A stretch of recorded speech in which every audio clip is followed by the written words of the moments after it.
Wow, what do you know? It's time for the Pocket Knife Show. Hey, it's Mike on the mic again for another episode of the Pocket Knife Podcast.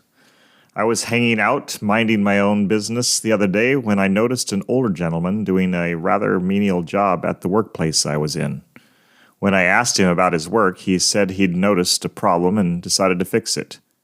This was not his job. He just had the time and decided to help out.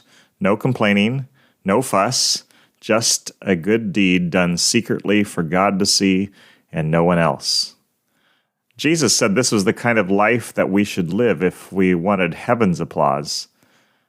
Matthew recorded these words of Jesus for us in Matthew 6:1. Be careful not to practice your righteousness in front of others to be seen by them. If you do, you'll have no reward from your Father in heaven. Immediately after that, he gave some examples of what he meant. He talked about sharing with those in need, about private prayers and secret fasting. As he talked about giving to the needy, he advised the wise to not even let their left hand know the good deeds that their right hand was doing. Listen to how Matthew remembered his instructions.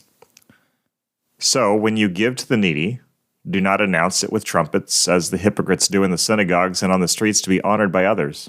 Truly, I tell you, they have received their reward in full. But when you give to the needy, do not let your left hand know what your right hand is doing, so that your giving may be in secret.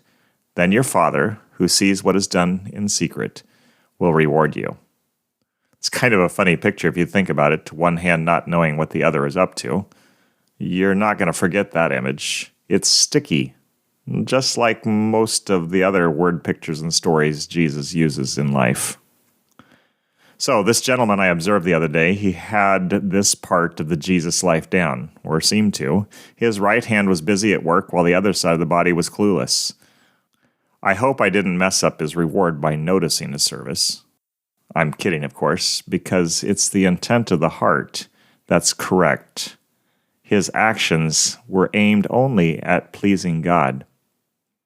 I'm glad I got to see it. I'll do the left-hand thing and pretend I didn't see one of God's right hands doing the right thing.